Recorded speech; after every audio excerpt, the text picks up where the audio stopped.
Welcome into yet another episode of NFL Coaster Concepts, where we try to determine what kind of roller coaster every team in the NFL would get if they partnered with a local amusement park. In episode 6, we break down the AFC North. Find out what roller coasters the Pittsburgh Steelers, Baltimore Ravens, Cleveland Browns, and Cincinnati Bengals get next on Coaster Jawn.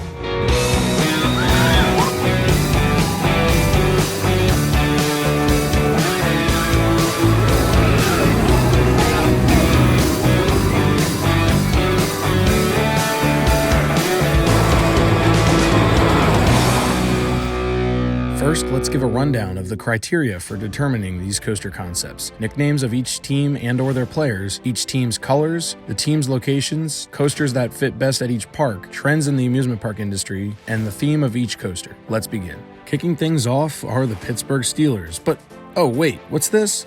Oh yeah, the Steelers already have a roller coaster. Obviously that's Steel Curtain, located at Kennywood, just outside of Pittsburgh. Sorry Steelers fans, but I already think Steel Curtain is the perfect coaster for your franchise. What more can you ask for than a giant record-breaking S&S Hyperlooper? Yeah, I think we'll stick with Steel Curtain for this one. Thanks Kennywood. Moving on with the rest of the AFC North, we have the Baltimore Ravens. The Ravens have had a good amount of success in the last 20-some years, with many notable players. But there was one nickname which I couldn't keep my mind off of, which is inspired by the Prince movie and song Purple Rain. The Ravens' adaptation of that is fittingly Purple Pain, referring to the team's color purple as well as the violent nature of American football. Since the Washington football team already got Burgundy Bullet at King's Dominion, I decided to install Purple Pain at Six Flags America since it's Maryland's primary amusement park.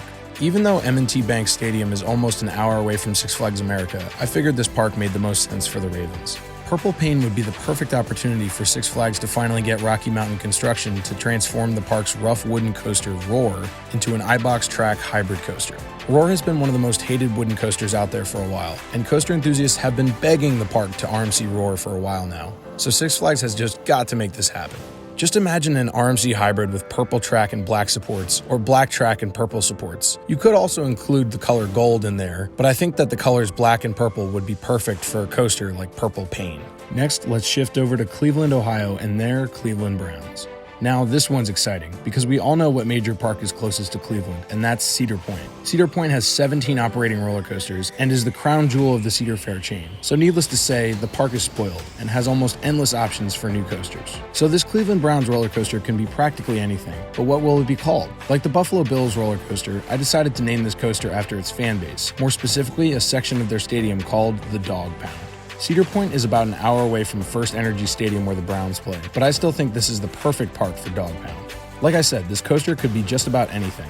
Best case scenario in my mind is that it ends up being a record-breaking RMC T-Rex, or maybe they could just go with an S&S Hyperlooper like Steel Curtain to compete with the Steelers. But like I said, Cedar Point's options are limitless, so it really could be anything.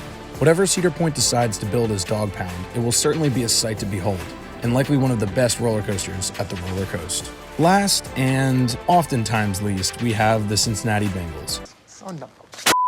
All right, sorry, that was a cheap shot. Anyways, even though the Bengals are often referred to as the Bungles... Okay, all right, my bad. No more cheap shots, I'm sorry. So the Bengals have had much less offensive nicknames over the years, one of which was SWAT Team, named after the Bengals secondary in 1988. However, since this name might make the theming a bit confusing, I figured another good option would be to name the ride after the team's young quarterback, Joe Burrow, and his awesome nickname, Tiger King. True Bengals fans would understand either nickname, so I think both are good options. Cincy's biggest amusement park is Kings Island, which is only about 30 minutes away from Paul Brown Stadium where the Bengals play, so Kings Island is perfect. One coaster that enthusiasts have been itching to see replaced is the now-defunct Aerolooper Vortex. That plot of land is just sitting there empty, waiting to be filled by something new. I think a tremendous fit for the park would be a Mock Rides multi-launch coaster. We've seen Cedar Fair work with Mock to build Copperhead Strike at Carowinds, so if the chain could just build a more intense version of Copperhead Strike, I think that would be the perfect new addition to Kings Island, which is missing a large-scale outdoor launch coaster in its lineup. SWAT Team or Tiger King would both be very cool names for an intense mock multi-launch coaster. So Kings Island, Cedar Fair, get to work. And that's all for the AFC North. The Steelers get, well, they actually already got Steel Curtain, so we're sticking with that. The Ravens get Purple Pain at Six Flags America, the Browns get Dog Pound at Cedar Point, and the Bengals get either SWAT Team or Tiger King at Kings Island. What did you think of these coaster concepts? Were there any nicknames or ride models you would have rather seen for these teams or their parks? Let me know in the comments below. As always, please leave a like on the video to help get more videos like this in the future, subscribe to the channel to see more, and hit that notification bell so you don't miss them. Until next time, this has been Coaster Jawn. Ride on.